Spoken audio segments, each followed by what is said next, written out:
and Sanitation Association. Thank you. Thank you, Stefan, for the introductions. Hello, everyone. I'm very happy to be here for this fourth webinar series. As Stefan said, I'm Musa Sagi, I'm the Director of Membership Services. Just want a few words in terms of opening to say that FWSA is very happy to be part of this wonderful journey. This is very important because this is utility focused. As FWSA, we are a membership organization created by utilities. So it is very key for us to be part of this journey, as I said. This is our fourth webinar. Last time you remember it was in West Africa, and this one will be in East Africa, and we're going to listen with two great experts coming from two utilities in Zambia. And this will be moderated by a young but very dynamic lady from Mali, and her name is Kadi. Kadi will be moderating this webinar. And I think all of you may know Kadi. If not, just to a few words of who is Kadi, who holds a master's degree from the University of Central Florida, environmental engineering, and he has 5 years as a water engineer and project coordinator for the water work program in the water utility in Mali. She has also been actively involved in presentations, panels, and moderating sessions during international conferences, such as the UN Water Conferences, IRC Wash Symposium, Geopa Congress in Bonn, and Iowa Congress in an exhibition. She is currently an Iowa and Grand Force Youth Action for SDG 6 fellow and has co-founded a social enterprise to perform action-based and participatory research on water quality in Mali. So let's welcome Hadi to start this brilliant exchanges. Thank you very much. Over to you. Thank you very much, Musa, for the introduction. Welcome everyone to this webinar. I'll be your moderator for this session. So today, as Mr. Musa said, we have two speakers from Zambia. The first speaker is Mutunda Malichi. He's the Mensa District Manager of Luapula Water and Sanitation Company in Zambia. He's standing in for Senior Manager Engineering, Dr. Golden Manyanga, who had a commitment. He has expertise in on-site sanitation and fecal sludge management in both urban and rural areas. He has also experience in corporate management and WASH. He is currently pursuing a PhD in engineering, as all this experience wasn't enough, with a focus on establishing the economic cost of inadequate water and sanitation in Mansa district. We also have Mr. Nyonge Piri. He's a civil and environmental engineer with 20 years experience in WASH. You'll see that he played a key role in the establishment of the on-site sanitation fecal sludge management as Director of Engineering in Lukanga Water Supply and Sanitation, also in Zambia.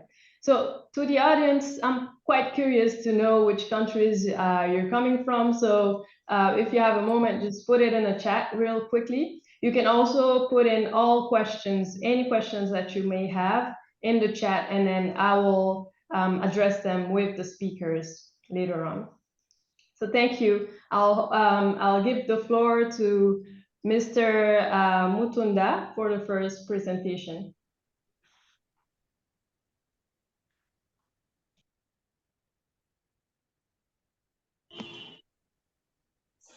Okay, so thank you so much for that introduction.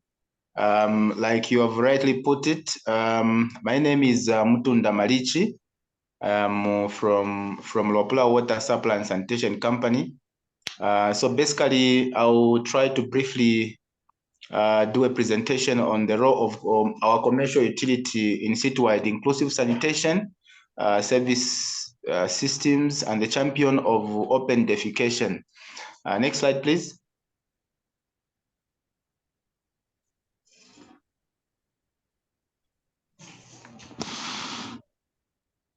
Next slide.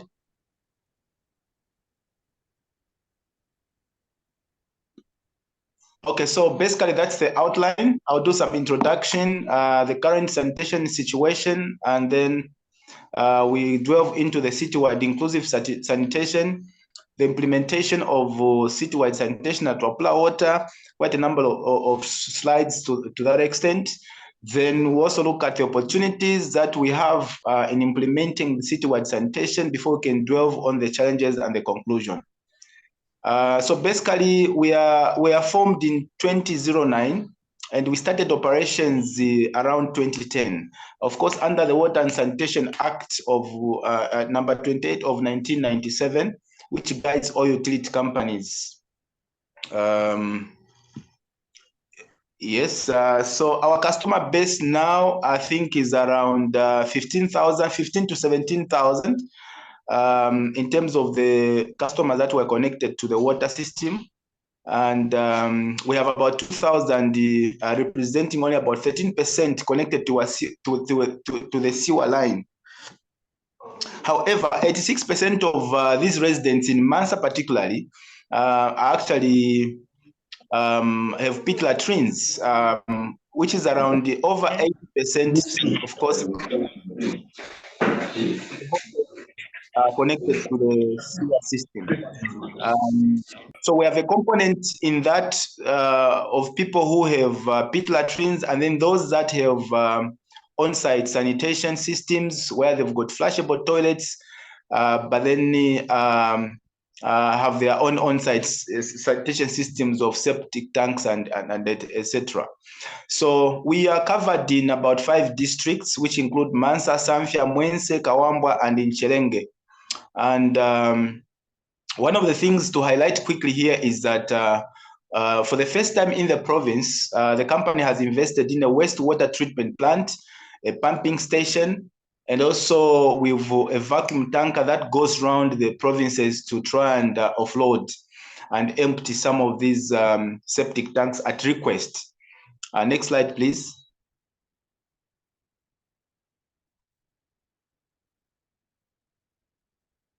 Okay, so what are we doing?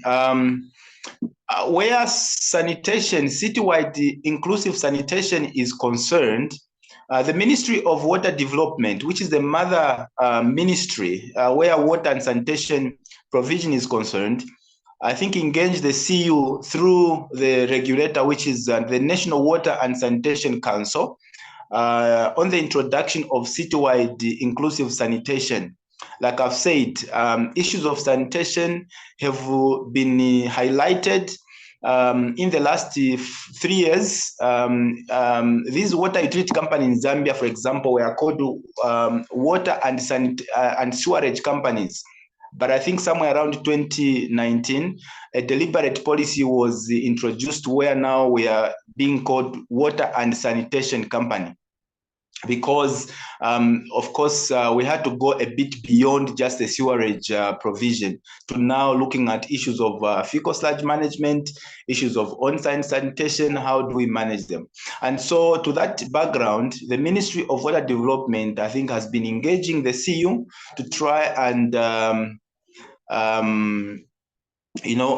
begin to orient the CU into the next phase of sanitation. So we've had inception seminars held on the Copper Belt.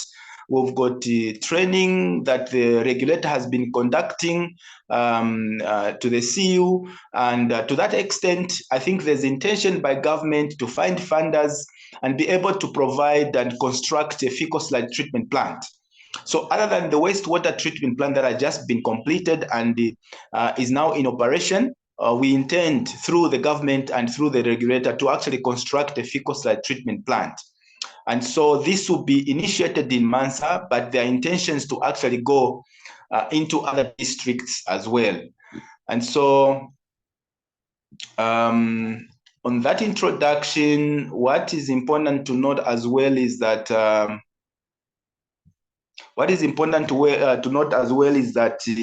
for us to be able to achieve this objective, as a utility, we are now trying to engage with the community to try and see if they can buy in, because I think the experience we have is that without this constant engagement with the communities, the ownership becomes a challenge. And so you're going to have resistance, people trying to buy into these ideas of trying to introduce the sanitation components that we are talking about, including fecal sludge management. And so as a result of that, next slide, please.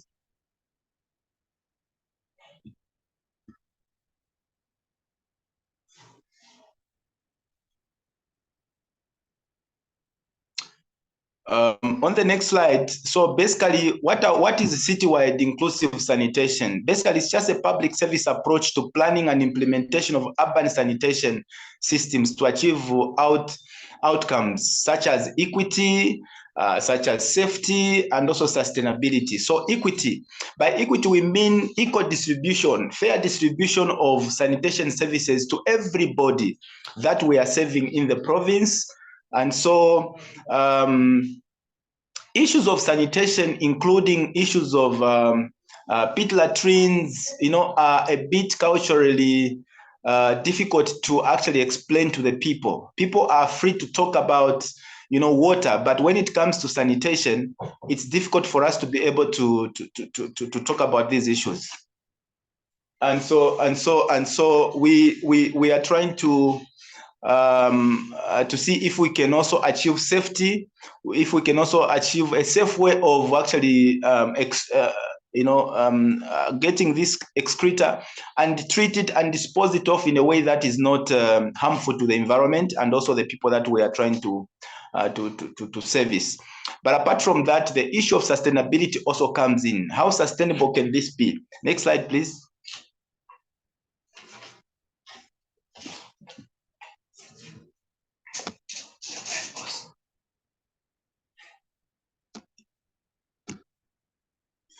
Yeah, so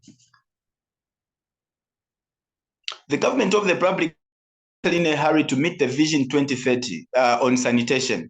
In the Vision 2030 on sanitation, it is intended that we provide safe water and sanitation services to the people of the Republic of Zambia by 2030. So access to safe water and sanitation particularly is one of those visions that the country wants to achieve. So for us as a CU, we want to buy into the 80th National Development Plan. The party manifesto, of course, also talks about water and sanitation services. And so we want to realign ourselves to this new challenge in terms of fecal sludge management, in terms of on-site sanitation, in terms of sewage sanitation. The objective is just to be able to, as a utility, buy into the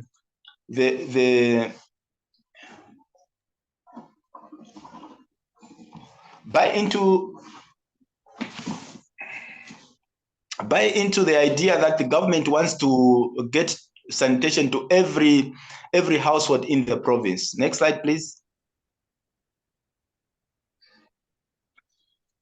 So of course, to achieve this, we want to realign our strategic plans. We want to realign our policies to be able to suit this vision that the country is setting and where we are headed to. So our strategic plan have been realigned to meet this objective. Yeah, next slide, please.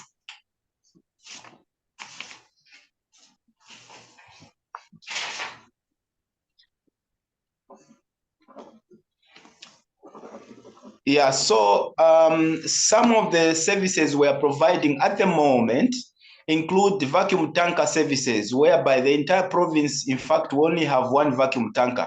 This vacuum tanker goes around the 5 or even extra districts on hire. So what we want to do actually to expand this is that we want to engage with private operators so that these private operators can now be able to buy some of these vacuum tankers so that we are not overwhelmed as a utility. So we will began training some of the people within the province. And so far we've trained about 20 FSM experts to try and give them the skill to be able to manage the sanitation component, because sanitation is quite very wide and it's one of the emerging markets that we have, even in terms of being able to get revenue from it. So at the moment, we are able to connect customers to the new sewer network, but also we are able to provide the service of a vacuum tanker to the province. We're able also to provide the services such as unblocking of sewer lines in residential houses. And so that is helping us to be able to manage the sanitation component in the district as well as the province. Next slide, please.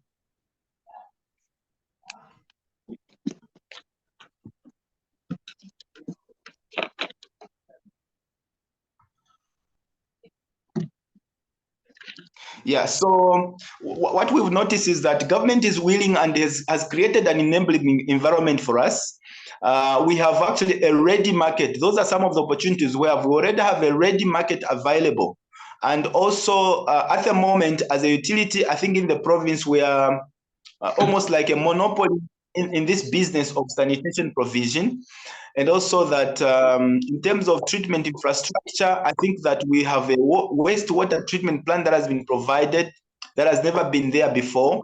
And then also that willingness of the communities to be able to participate in the sanitation value chain is also available. So we have a ready market, and I think that it is these engagements, the right policies, government is willing to help us, government is willing to cooperate with us, and has provided an enabling environment for all of us to be able to provide that service. So we are quite excited because even as a utility, I think that venturing into this sanitation will help also boost up the revenues for the utility, but also meet the objective of ensuring that everybody has access to good sanitation, and also be able to come up with a very comprehensive program for fecal sludge management, on-site sanitation. And so we are quite excited. Next slide, please.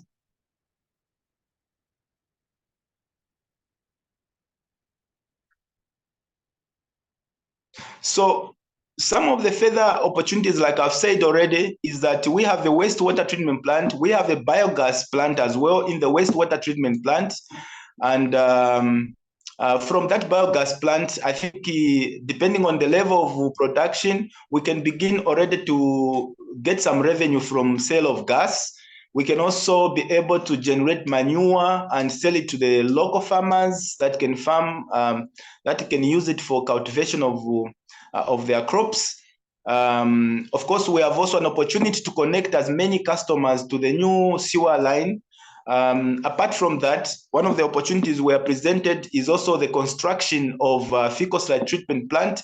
As we speak, in fact, feasibility studies have been done already. A lot of meetings and seminars have been held to try and see if we can have a fecal sludge treatment plant. Sites have even been created, and we hope that in the coming year and the few coming years, this fecal sludge treatment plant will be up and running. Like we said, we have a large number of pit latrines in the province, in the district. And so the challenge in the growth of the city, where you have limited plots and people having these pit latrines being dug in limited number of areas, I think is becoming a challenge even where waterborne diseases are concerned. So we want to play a role in trying to actually reduce the waterborne diseases in the province. Next slide, please.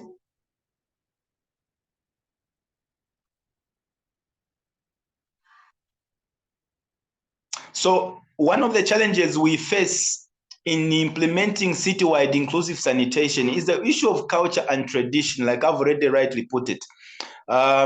Issues of sanitation, mentioning toilets, issues of fecal sludge, are quite tricky things to talk about because of the culture, traditions, and the respect that comes around with that.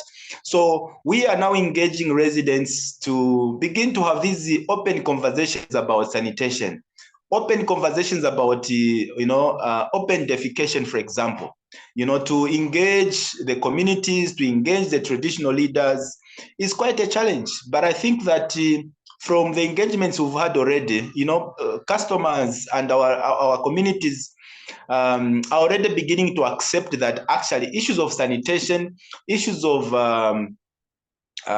fecal sludge, issues of feces can easily be talked about, so that the knowledge that we get from those discussions can help us actually, the communities, prepare when we begin to do fecal sludge management, because fecal sludge management will require them to open up their toilets so that they can be emptied and the fecal is actually treated and disposed in a safe way.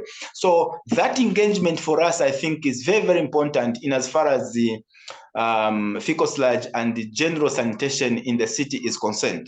Okay, so generally also in the past, we've had a problem of investment in sanitation infrastructure. I think the investment has always gone towards tilted towards the water, but infrastructure in terms of sanitation is only coming now. So that infrastructure investment must come with a lot of sensitization, so that we create demand. We create demand on sanitation, because if we have to run sanitation services as a business, if we have to convince residents that open defecation can be gotten rid of, and link that open defecation to waterborne diseases that we are now currently experiencing as a nation, for example, an outbreak of cholera in Lukanga, then we must be able to show to the residents that we must walk away from this kind of practice, so that we can get to self-sanitation. Next slide, please.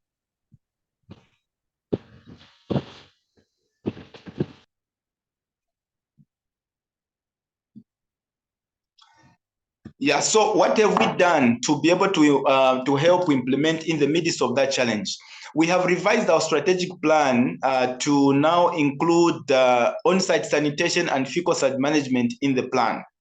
So for the strategic plan running 2023 to 2025, we now have incorporated the on-site sanitation and the fecal sludge management plans.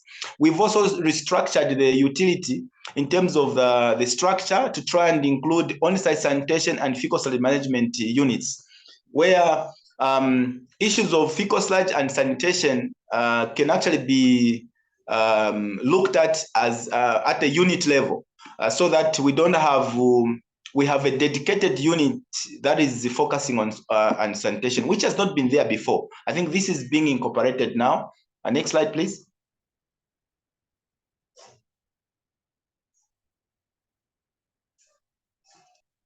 Yeah, so you'd see that we have partners such as GIZ, who have actually helped us to do a survey and came up with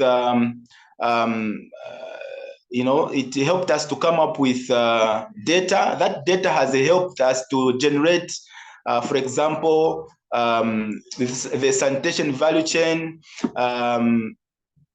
So we have also been able to help plan and help focus in terms of investment.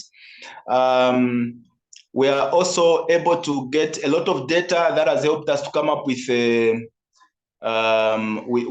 some of these plans that we've talked about above. Okay, next slide, please.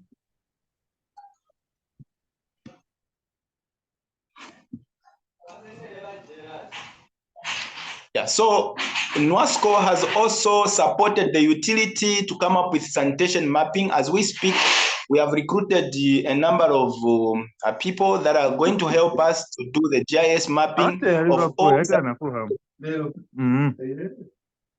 So the city has also been zoned, and this zoning is going to help us create demand. Also, we are also trying to rebrand and also market.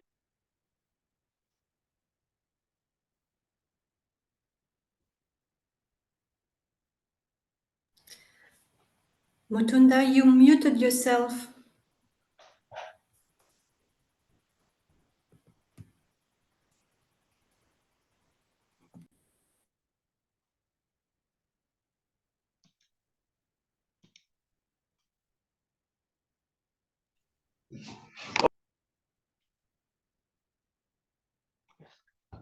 We still cannot hear you, Mutunda. Could you please unmute yourself?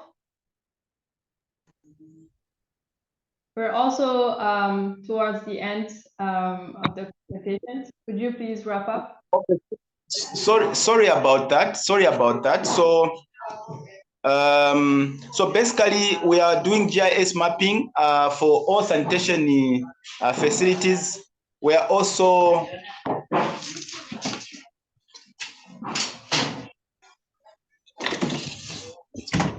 doing some rebranding in some of the properties. Next slide, please.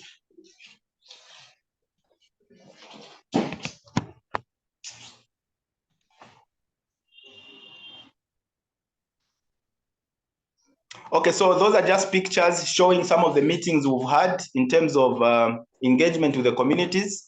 Next slide. Please.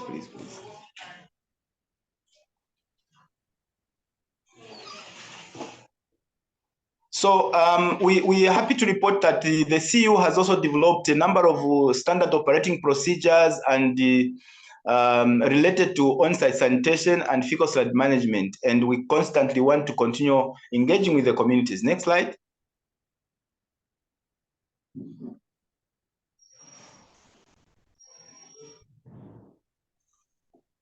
Yeah, so that's also just a picture showing the community awareness that we have in Mansa and other districts in the province. Next slide, please.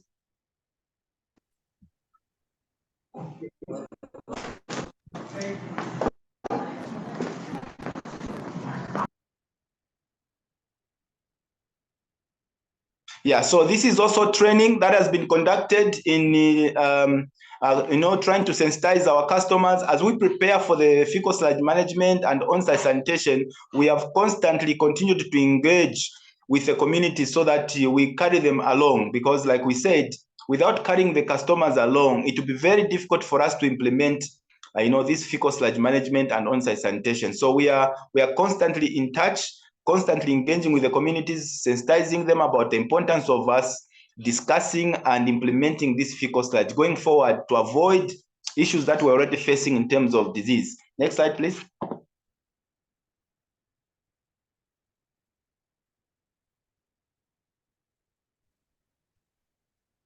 Yeah, so basically, in summary, what we are saying is that, for us to be able to get rid of this open defecation, we need to constantly engage with traditional leaders, engage with the communities, engage with all the action groups that have been formed. A lot of leaders, volunteers have also been chosen, and a lot of villages have been engaged just to be able to give that information, because I think what has been lacking in the past is this engagement. So there are places where people feel comfortable actually to do open defecation than use some kind of a pit latrine or a toilet. So that mindset change is one of the key things that we are doing as a utility to try and sensitize our members of the community, because then when we fully fledge into fecal sludge management activities, we expect that we'll have actually done a lot of sensitization already. Next slide.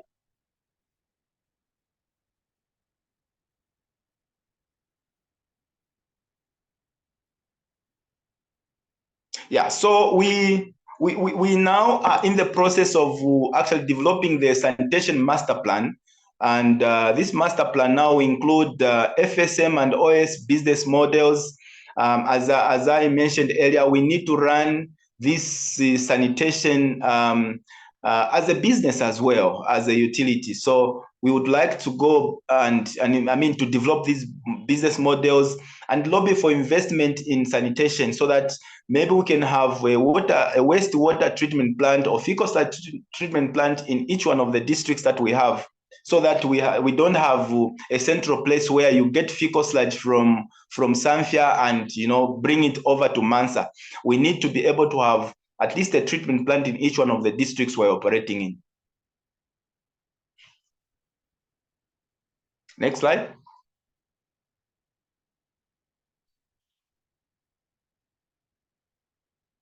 Yeah, so having said that, one of our key performance indicators is to actually ensure that all septic tanks are emptied in the province.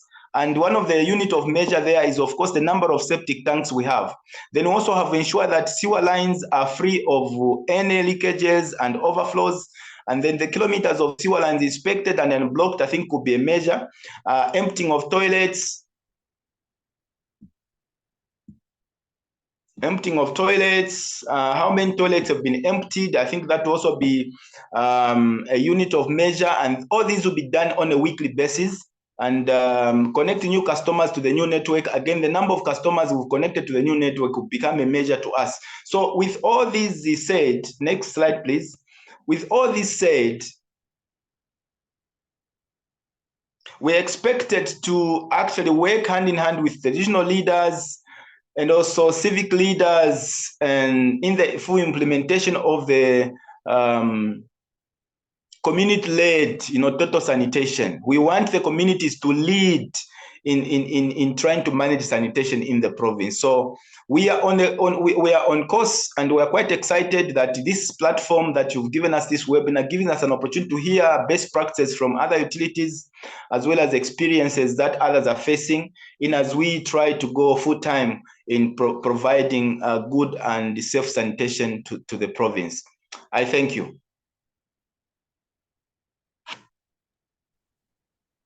Thank you very much, Mutunda, for this great presentation. I've noted down all the questions that people had in the chat. Please keep asking questions in the chat if you have any. And for now, we're going to welcome Nyonge Piri for his presentation. Thank you very much, Hadi. Good afternoon, good morning. Short greetings to you wherever you may be joining us from.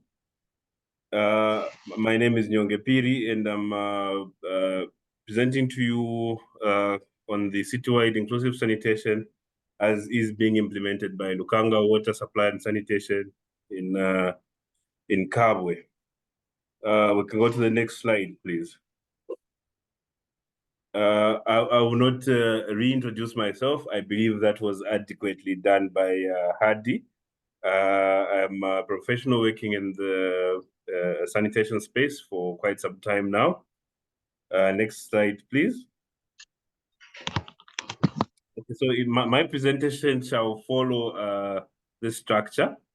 I'll do an introduction and background where I will explain a little bit about the water utility that I'm working for, and then I'll talk about the USHHD project, which is the Urban Sanitation and Hygiene and for Health and Development project, which has assisted Lukanga Water to come up with an on-site sanitation and fecal sludge management system, where we implemented a demand-driven system of on-site sanitation. And then I'll also speak about what we are currently piloting, which is the scheduled desludging program. The next slide, please. So I'll do the introduction and background. Next slide. Yeah, so Lukanga Water Supply and Sanitation Company started its operations in 2007, 1st February, following its formation. It is registered as a private company under the laws of Zambia, and is owned by, its shareholding is owned by the municipalities in the district in which we are operating. We are operating in 12 districts at the moment. We have 12 shareholders at the moment, but we are actively operating in 9 districts. Next slide. So we are operating in the 9 districts, which I have listed there, and we are yet to commence operations in 3 districts. We have a total of 12 districts. These districts are part of Central Province of Zambia, which I have circled there in the map of Zambia. It is Central Zambia, so it's called Central Province. Next slide. So in the province, we are servicing a population of 481,000 people. and Kabwe is the 4th largest urban town in Zambia. The number of water supply customers that we are currently servicing is 32,000, and we are servicing about 13,000 customers on sewer connections. We are currently producing 14.2 million cubic meters of water per year. This services about 85.1% of the urban population.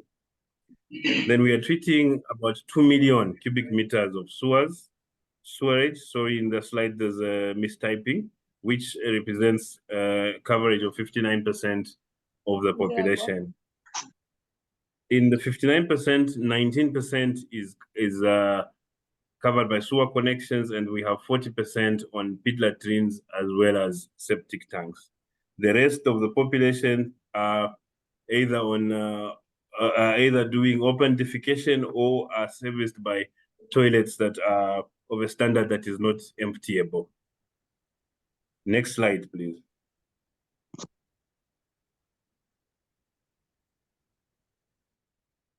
Next slide, please.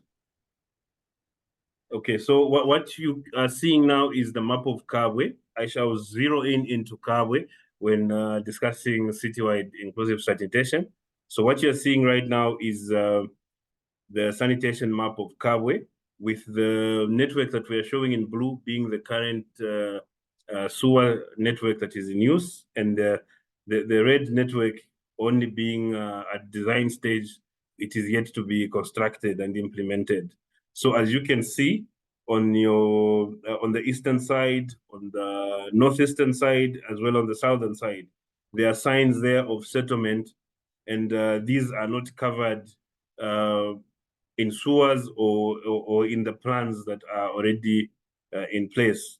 So you can clearly see that it is safe to say that we only have about 19% of the population being serviced by sewers. And even the areas in red at the moment do not still have sewers. And this brings forward really the case of implementing a citywide inclusive sanitation program.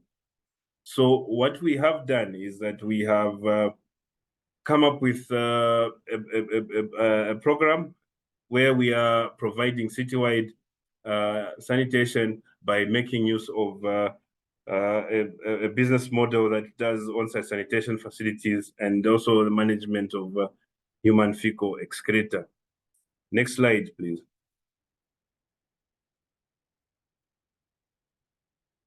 Next slide. Thank you. I shall now talk about the US HHD project, which is a project that is being implemented in 5 countries by the Dutch government. It's funded by the Dutch government, and it is part of the Netherlands WASH SDG consortium comprising of WASH Alliance, SNV, and Plan International. In Zambia, this project is being implemented through a partnership between Chambeshi Water and Lukanga Water, as well as with SNV, who are helping in the implementation of this project. Next slide, please. Next slide. So under this project, we did a baseline data study.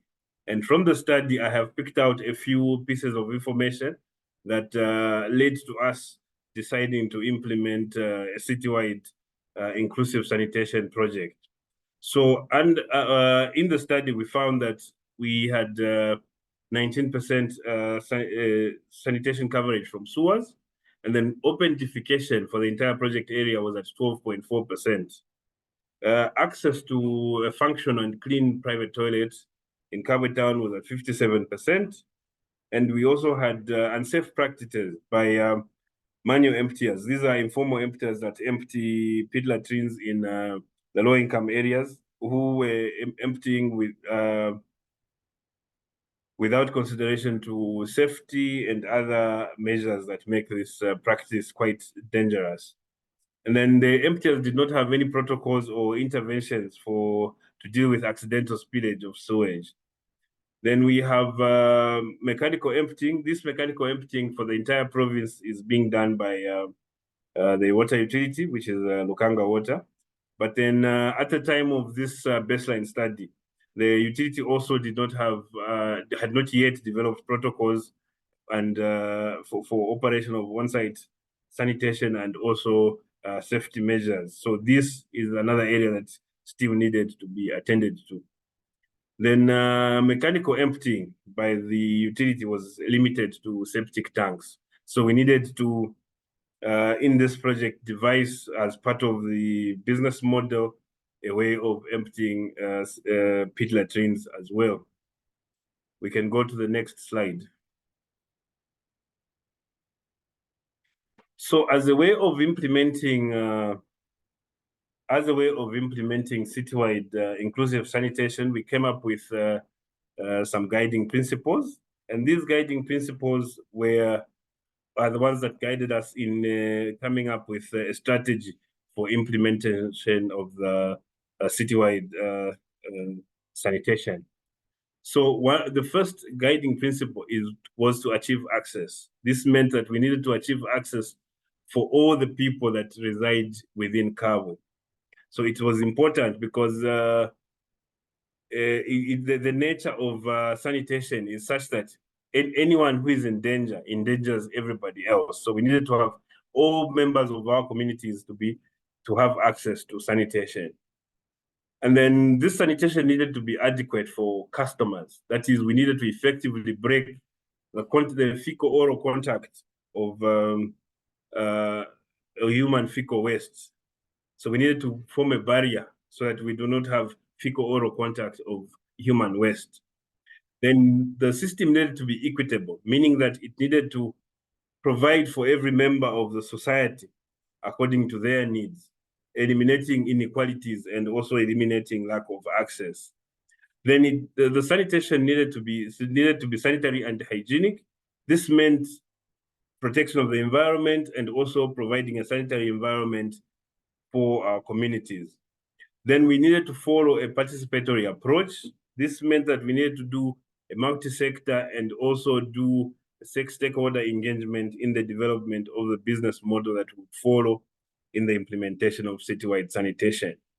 Then we would take advantage of market-based instruments. These are existing instruments that exist in the business arena within Kabwe, and also stimulate other markets where they do not exist so that we are able to provide the service. So having established these principles, we went on to the implementation phase of the project. Next slide, please. So in partnership with S&V under the USHHD project, we were assisted by S&V to do three very important things. The first one being to develop an OSS strategy, and we produced a document of this strategy. Then we established a community-based organization to work with us from the private sector. To work with us from the private sector, and then also the construction of an FSTP that would be able to enable us to provide service in the meantime. Next slide, please. So in the development of the strategy, we followed the following steps. We hired a consultant, of course, with the help of S&V. We hired a consultant who helped in guiding the process of development of the strategy. So workshops were held, stakeholder engagement on various platforms. We made sure that we engaged all stakeholders, important stakeholders such as the local authorities and also the communities themselves that were to receive the service. Then we had the consultant take the lead in drafting of the strategy document. And then we had designed and implemented behavior change campaigns, which promoted pit emptying and safe waste disposal. Next slide, please. Then in the formation of the community-based enterprise. Now, this was necessary because in the sanitation area, private sector involvement is very common in the bigger cities. As the cities get smaller, we have little to no private sector participation in the on-site arena, the activities of emptying and transportation of fecal sludge. So in the case of Kabwe, at the time of implementation of the project, we did not have any private sector enterprises that we could go into partnership with to provide the services. So we had to stimulate the market. We had to help in formation of a community-based enterprise in order for us to be able to partner with private sector. So in this slide, I'm presenting to you the process that we went through in establishing this CBE. So we identified informal emptiers. These are emptiers that were working in the communities, that were there already. Their common practice was to, when a pit latrine is full, they would dig a pit besides the pit latrine and empty the waste into the pit latrine, still leaving the waste in the environment and leaving the environment exposed to pollution, especially groundwater. So they would do this, and pit emptying was actually looked down upon as a job for people that it was really looked down upon. So what would normally happen is that these emptiers would empty during the night and would most of the time be under the influence of alcohol, not observing safety measures and having a lack of PPE. So we identified these individuals and brought them together. We provided training and we provided vaccination for hepatitis B, cholera, and tetanus. And then we provided personal protective equipment for them to be able to operate. And then we provided transport and tools. And then we facilitated their registration as a legal entity, a community-based enterprise, so that we would enable ourselves to be able to legally enter into contract with them. Then on their behalf, we provided marketing services so that the communities would get to know of the availability of this business. Next slide, please. Then we needed a treatment facility because we did not have one suitable for pit latrine fecal sludge within Kabwe. So in partnership with SNV, a consultant was hired to do a design. However, once the design was done, we realized that to implement the full design that had been done, the project did not provide enough financing to achieve this.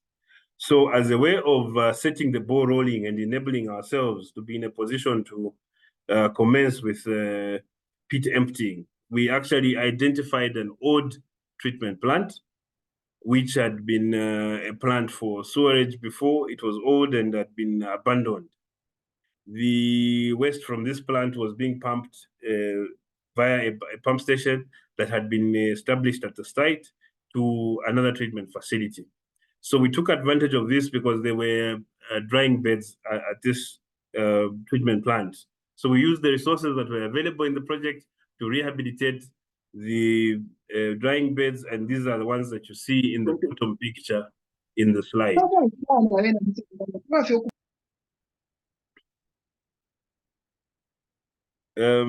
Next slide, please. Yeah, so in designing our business model, we mapped it out and looked at the options available for emptying, transport, and treatment for the various types of containment that we have. We have waterborne water closets, pole flush toilets, and pit latrines.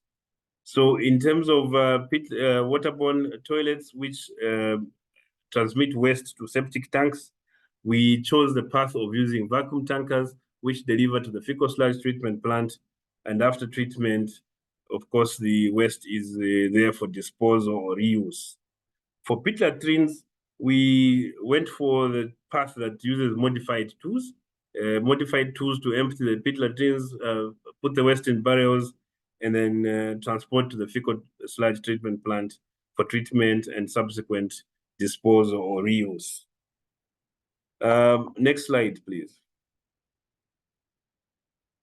So upon establishing the three items that I talked about having been supported by SNV, we had the plan, the strategy, we had the community-based enterprise, and then we had the treatment plant.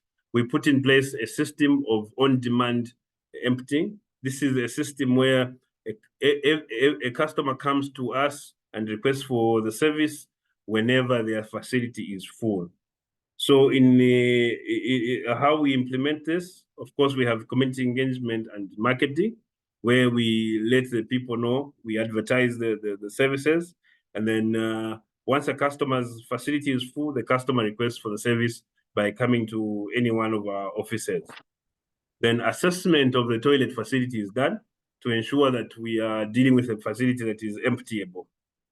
Once that is done, we issue a quotation to the customer, and the customer makes payments. Then a day or two before the service is provided, we call the customer, and of course the emptying happens, and the waste is delivered to the treatment plant. So that is the cycle that the model that we designed for implementation of on-demand sanitation, on-demand emptying. Next slide, please. So you may be wondering what the cost of the service is. We offer this service by counting the number of barrels that are emptied. We are using 60-liter barrels, as may be seen in the background in the picture. So the waste material is emptied and loaded into 60-liter barrels.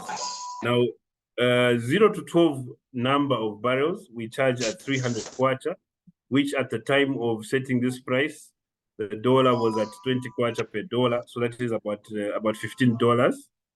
Then for 12 to 30 to 20 barrels, we charge 400 kwacha, which is an equivalent of $20 at the time. Then we charge for 20 to 32 barrels, we charge 600, which is $30. Then we have also non-domestic. So the above, the words on top are for domestic customers. Then we also have non-domestic. So you can do your conversion there based on a 20 kwacha per dollar rate. Next slide, please. So we implemented on-demand emptying, but then it had its challenges, some of which threatened the sustainability of the business. Some of the challenges were that we didn't have enough volume of sales to sustain private sector participation, because the private sector are interested, of course, in cash flows and profit margins. So we struggled to achieve this because there was slow uptake of the business. And then we also noted that the business was seasonal in nature. So we had times of the year, particularly in the rainy season, when demand was high and our teams were overwhelmed. And then we would go through long spells in the dry season where we had very little demand because the toilets were not filling up. And then that proved to be a problem in terms of sustaining private sector participation. Then sometimes we use these emptying teams to collect some data from our customers, but then it was difficult to really collect this data and read anything out of it, because on-demand emptying, by nature, you have people from various areas dotted everywhere doing the emptying. So we had emptying services, but then the data that we were collecting was scattered all over. It was not dealing with one zone at a time, so that you collect data that you can kind of learn or draw lessons from within a zone. So that one also proved to be a challenge. Then we had the issues of affordability, because on-demand emptying required that the customer makes a one-off payment. So in the low-income communities, this sometimes would prove to be a challenge, because low-income communities would prefer to make their payments in small installments. So they would prefer an arrangement where they pay slowly and receive the service once they have paid enough to cover the cost of the service. So this also proved to be a challenge. Next slide, please. We can move to the next slide. Excuse me, I don't mean to interrupt, but could you wrap up? We have 1 minute so that we can have enough time for to answer a few questions that were asked in the chat. Thank you, Hadi. Thank you. Yeah, so we employed a system of scheduled sludging. This was meant to take care of some of the challenges that I had listed above, that we faced when we were doing on-demand emptying. Now, under scheduled desludging, the idea was that we would zone the town and attempt to empty all septic tanks in the town once during a fixed cycle. This cycle would be maybe 1 year, 2 years, or 3 years. And this emptying would be mandatory. And it would be based on a predetermined schedule of per zone. So each zone would have its own cycle of emptying.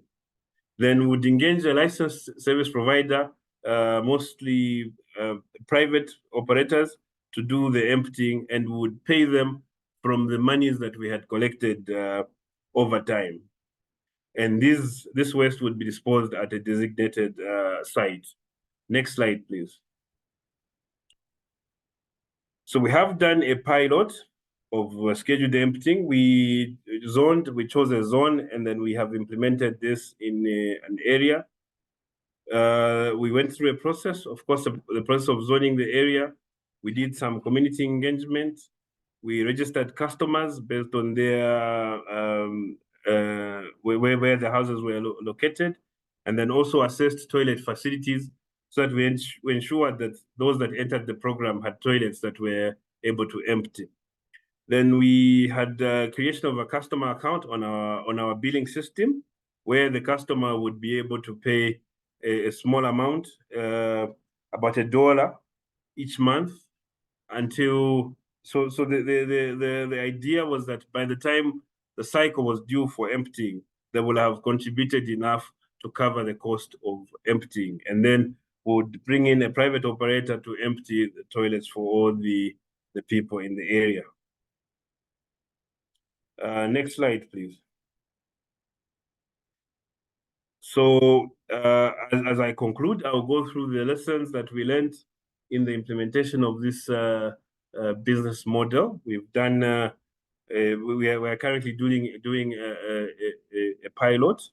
So as we have been implementing this system, we have noted that, in fact, we have been getting better results in low-income areas rather than the higher income areas, because the higher income areas tend to have a preference to pay, to make one-off payments. But in the lower income areas, they have welcomed this idea of small part payments over time. So we are actually experiencing, we're having a better experience in the low income.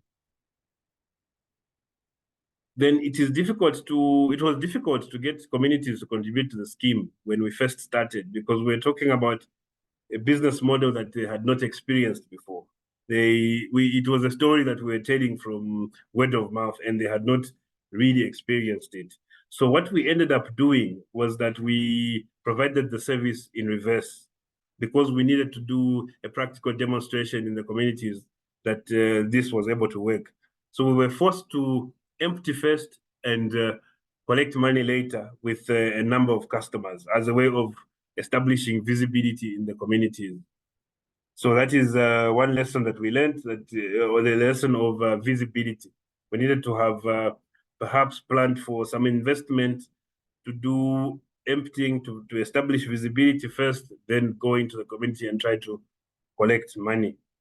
Then once we established this visibility, we noted that it actually catches on like wildfire. Almost an entire community in the zone that we chose. The zone that we chose has a number of households of about 110 households. And the response was so overwhelming that 97% of the households expressed interest in coming on board with the emptying system.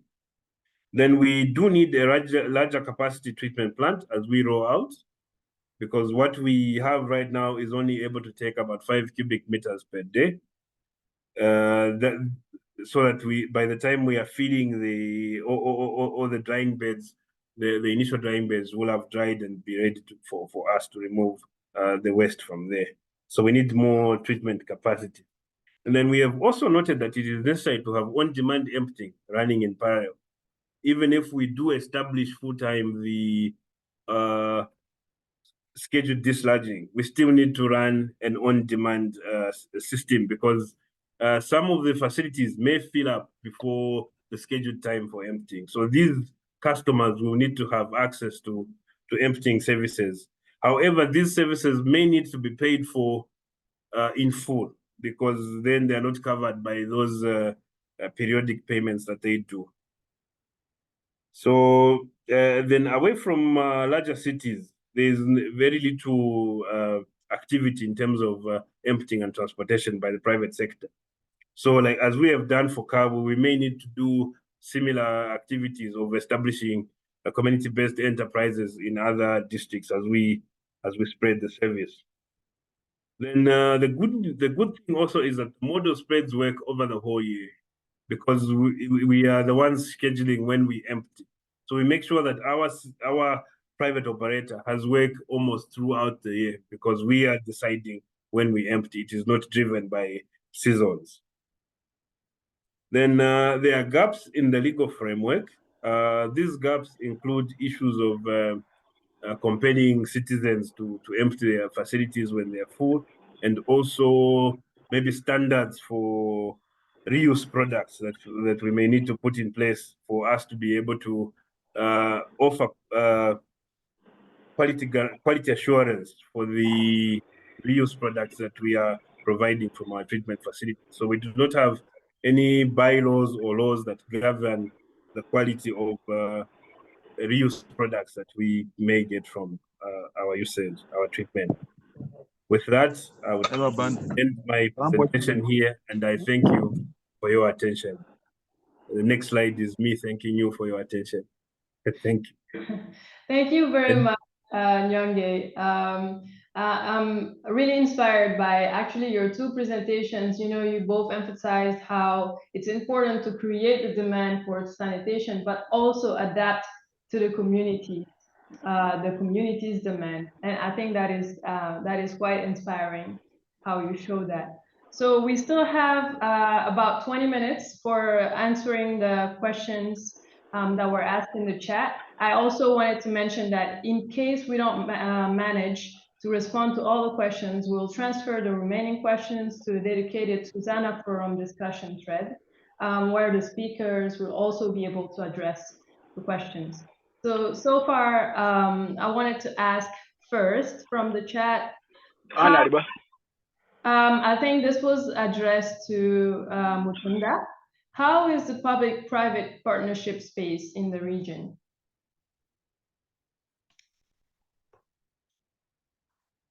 Okay, so thank you so much for that question.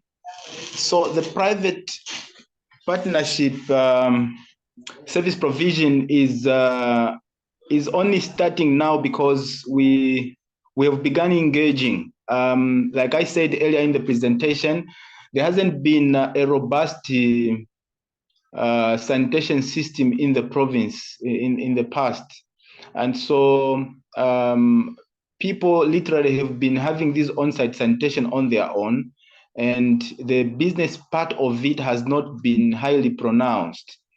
And so what the utility now is doing is to try and, you know, train, first of all, a few interested community members that have been identified, and that training has been conducted, where we've trained about 20 individuals from across the province. The idea behind is to try and you know, generate that demand and interest in launching, venturing into private business where fecal sludge on-site sanitation is concerned. Yes, so at the moment it has been idle in the last years, but now the interest is being generated through the engagements that we have. So far, like I said, we've trained already about 20, and we now want to start capacity building those people by engaging with them. Probably they will need equipment, they will need the basic equipment that is needed, for example, for emptying.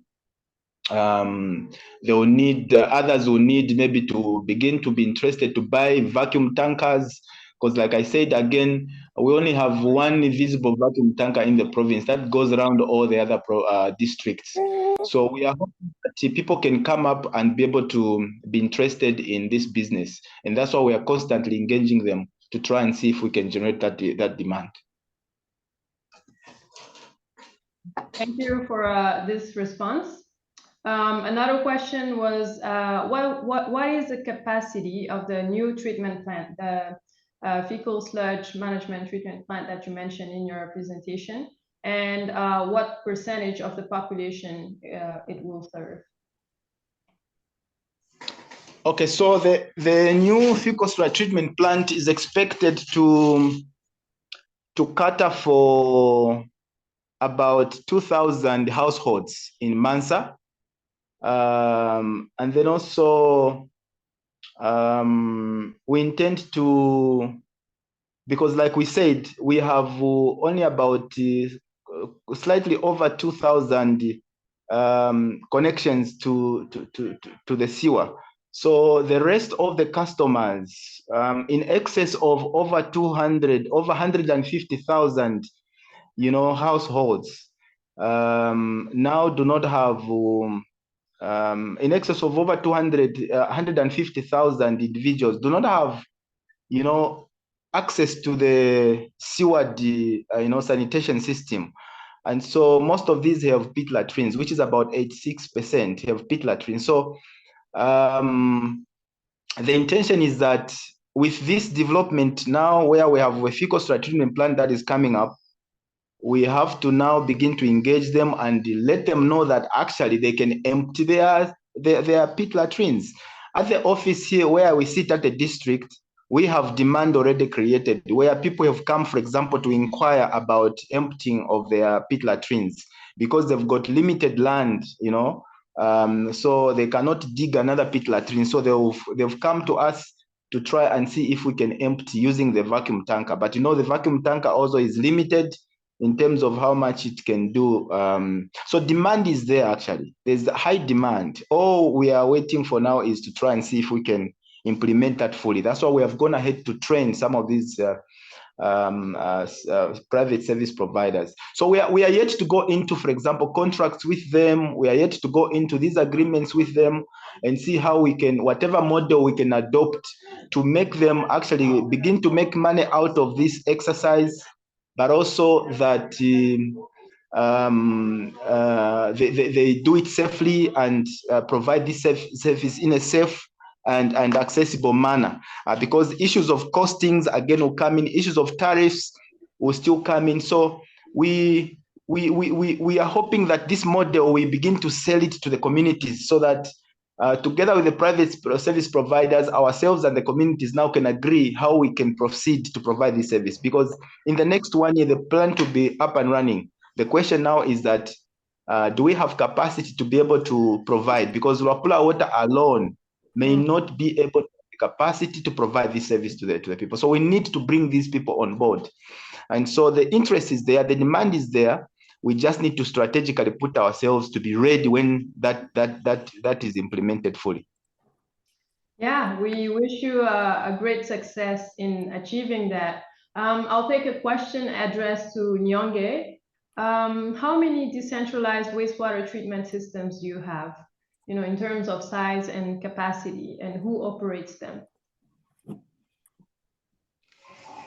Yeah, so we are coming from an environment where, like Mutunda explained, our utilities were water and sewerage companies. So we only dealt with sewers. So for sewage, we have about 9 wastewater stabilization ponds dotted around the town, but these are designed for sewage and not for fecal sludge. So that's how come we had to come up with an innovation where we rehabilitated some drying beds at an old existing plant. So these drying beds, we rehabilitated them. We are riding on the fact that the waste that we are treating at this facility has been in the pit latrine for a very long time, periods of more than 2 years. So most of the stabilization has already happened while the waste was in the pit. So what we are doing is mainly is solid to liquid solid separation on the drying beds. And then we also have issues of separation of solid waste. Solid waste is a huge challenge. That's why I was talking about multi-sectoral approaches, because we need to provide alternatives for solid waste management in these places. Most of the solid waste is ending up in the pit latrine. So what we are currently doing, because we were not able to provide facilities for solid waste separation, we are actually separating the solid waste after the drying has taken place. So this initiative that we have done is enabling us to handle about 5 cubic meters of waste per day, which is volumes that our existing collaboration with the private operator is able to generate on a daily basis. So we have capacity to do 5 cubic meters a day at the moment. So for us to expand and go further, we still need investment in treatment facilities. Okay, and to clarify, this is operated by the utility? This is being operated by the utility. All right, very interesting. So there was a question about collection and billing for wastewater, and I think it was addressed to Mutunda, but then both of you can answer. And it is about how the wastewater fee is being billed and how it's done for lower income customers. Okay, I'll go first.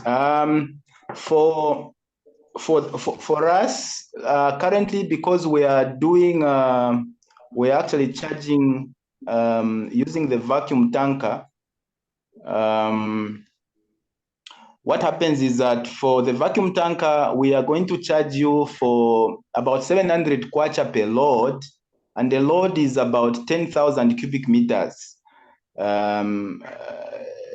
10 cubic meters, I mean, about 10,000 liters. So that's about 700 kwacha, which is the, from the rates that Engineer Nyonge was talking about, that's about $35. So for $35, we can get you to empty. We can get to empty your septic tank, but of course we will add on the fuel, the cost of fuel, which is roughly also about $1. So about $36, $37, we can be able to empty your septic tank for a load. And so the total cost is dependent on the distance also. So the longer the distance, for example, the vacuum tanker is based in Mansa. So if someone from another district, maybe the nearest district, in this case, Samfya, which is about 90 kilometers from Mansa, hires the vacuum tanker, then we're going to put in the cost of the fuel to go to Samfya and come back. If the drivers are going to spend the night there, then we are going to add on the cost of their expenditure there and the accommodation and the meals. But over and above, it's something less than $50 per load, depending on the maximum distance we have. And so that's the cost we are charging at the moment. Okay. Is that, do you recognize yourself in these numbers, Nyonge? Yes, I think it's a similar picture. The utility has a vacuum tanker that we are operating, and for the vacuum tanker, the charge is about $30 for 7 cubic meters. So it's about the same situation. The vacuum tanker is based in Kabwe, and it also operates in other districts. So for other districts, we also charge an extra amount for the extra distance. Then for those connected to sewers, the practice has been we charge 80% of the water bill is assumed to be the volume of sewage that a household has generated. Although we are in the process with the regulator of delinking that from the water to establish a tariff, an independent tariff for sewage. So that is a process that is not yet completed. It's something that we're still going on, so that we separate the charges for sewage and charges for water. But as for on-site, it's for the vacuum tanker, similar to what Mutunda has explained. And for the manual emptiers, it is as I showed in the slides. I'll address one question to you, Nyonge. How many customers adhere to the scheduled discharging program? How many customers are adhering to the scheduled emptying? We actually had challenges, a bit of a challenge with the customers where we emptied first, because they've already received the service, so they're not too keen to make payments. But then we did that for a little while, and now we have started the cycle with customers paying first, and then we provide the service later. So since we started that, we have not reached a cycle yet. We've not done it for more than 2 years. So we've not emptied yet on that cycle. For the customers who are paying first, we are having a better response. Right now, in a community of about 100 registered customers, we are having somewhere between 30 to 40 of them in the pilot area. So we have that number, but we still are trying to beef it up. Okay. Do you want to say something, Mutunda? Yes, I wanted to add that for us, the sewerage charge for all the customers who've connected to the sewer is about 40% of the water bill. But I must hasten to say that there are those customers that are not connected to our water system, but they're actually using our sewerage system. So I think that's where the point that Engineer Nyonge has mentioned, we need that separation, we need that segregation. Then there are also customers who are connected to our system, but are not using, are connected to the water, but are not using the system. So even those, again, when you look at issues of safety of the environment, in terms of the quality of the septic tanks that are made, we want to encourage them to be connected to our sewer network, so that we can treat their sewer, their waste, in a way that does not contaminate the environment, especially where groundwater is concerned. You would be interested to know that the issues of waterborne diseases that we're experiencing largely is attributed to what we are discharging in the environment, especially coming from these septic tanks. The design and construction of these septic tanks across the country may not be meeting the actual standard, to protect the environment. So most of the discharges in terms of the soakaways, wastewater is discharged right into the ground, and from the ground, people are getting the water to drink. That's why you have all these constant waterborne diseases. So going forward as a nation, going forward as a utility, would want to encourage sewer treatment, because first of all, we have, although it can be expensive, but I think that it's much safer in the long run, and it's also cheaper to even manage as a utility, comparable to this on-site sanitation that we have. I think that going forward, even an open discussion, we can have an open conversation where we can argue about restricting the design of septic tanks, the design of soakaways, and how much they can actually, the quality of discharge that is being discharged in the open environment. So as a utility, I think that we want to work towards a comprehensive sanitation strategy, sanitation master plan that not only benefits the people, but also benefits ourselves in terms of revenue, but also provision of this service in a safe and sustainable manner. Yeah, thank you very much, Mutunda and Nyonge. We've come to the end of this webinar. Sad news is that it's the end, but then the good news is that the discussion continues. On Susanna Forum discussion, the speakers will have the opportunity to answer the questions that weren't addressed in the webinar. And I really hope that the discussions that we've had will serve as inputs for the cholera outbreak that is happening now, that you've also mentioned in Zambia. And for now, we'll hand it over to Musa for the concluding remarks. Thank you very much for everyone that joined from Switzerland, Zimbabwe, Mozambique, Kenya, the Netherlands, and the UK. Thank you.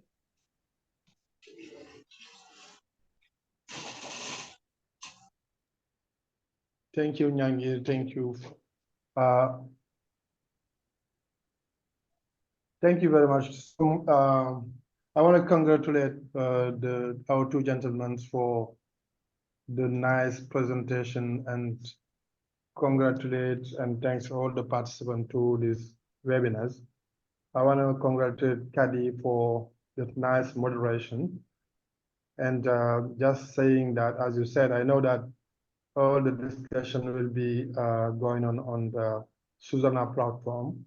But adding to that, we have in AFWASA what we call a specialist group on citywide, where we have experts that are discussing all these issues. And just inviting you guys who are in this webinar to come and join our specialist group.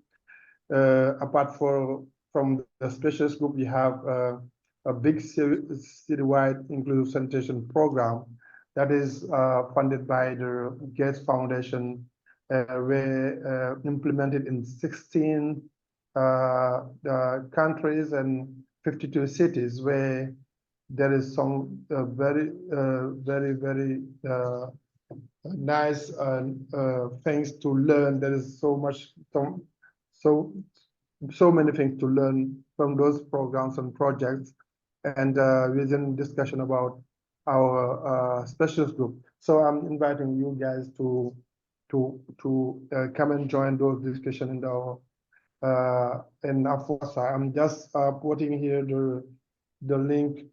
I will be putting here the link to our platform, so that you guys, if you're interested, you can come and join. Just want to thank also our partners in this journey, Susanna, GWP, and all the others for making this happen. So I won't be getting long, so I will give the floor to Stefan for the close out. Thank you very much, guys. That was actually up to you, Musa, to close down, but the next webinar will be on Wednesday, 21st February, and we're looking at how women are taking the lead in improving urban sanitation. For now, I would like everyone to open up your video and let's take a family picture. So please, everyone, open up. We're finishing sharing the screen. Open your video. Let's look at all the people present here, and wave goodbye until the next meeting, until the next webinar in February. And please make use of the continuing discussion online, how we take that forward. I would like to ask our organizers to take pictures. Thank you, Phyllis, for joining us from the car. Thank you, people from all over the world. And let's continue the discussions. Kazuya Naito, where are you joining us from? From Europe, from Japan, or from any African country? Thank you so much. Where are you joining from, Kazuya? Oh, I'm in Tokyo. Tokyo. Oh, wow. Yeah. Great. Thank you very much. And let's keep in touch. Thank you. Continue the discussion and join us. Thank you. Bye-bye. Bye.